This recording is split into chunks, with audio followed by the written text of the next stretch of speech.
এখানে মাঠ থেকে পানি সরানোর কাজ চলতেছে। অন্যদিকে রিপনের পায়ের মাঝখান দিয়ে বল নিয়ে গেল রাব্বি। আবার এদিকে চলছে টিম সাজানোর কাজ। তো হ্যালো ভাই ব্রাদার ও আপুরা, কি অবস্থা, কেমন আছেন সবাই? দেখতে দেখতে আরেকটি নতুন ভিডিও নিয়ে চলে আসলাম আপনাদের মাঝে। আজকের ভিডিওটি হচ্ছে একটি ফুটবল ম্যাচ নিয়ে, যে ম্যাচে অংশগ্রহণ করেছে দুটি শক্তিশালী দল, সাতানি একাদশ বনাম পেশকারহাট একাদশ।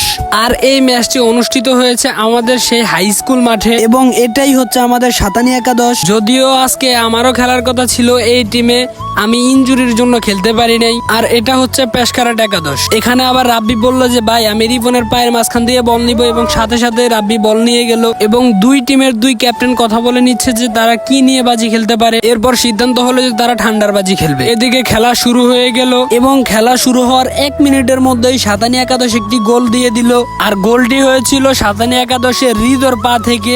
এদিকে আবার দেখতে পাচ্ছেন যে প্লেয়ারদের উল্লাস।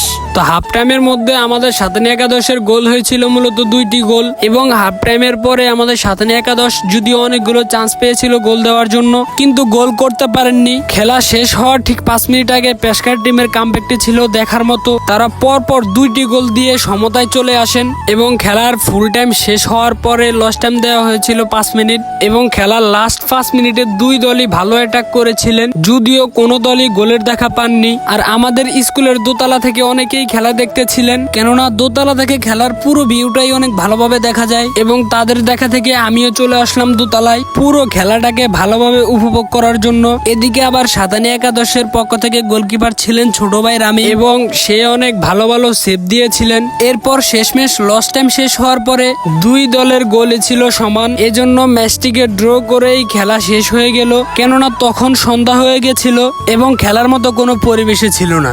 এবং আজকের খেলার ফলাফল ছিল সাতানি একাদশ 2 গোল এবং পেশকারহাট একাদশ 2 গোল। তো আজকের ভিডিও এ পর্যন্তই। সবাই ভালো থাকবেন, সুস্থ থাকবেন, এবং আমার পেজটিকে ফলো দিয়ে আমার সাথে থাকবেন।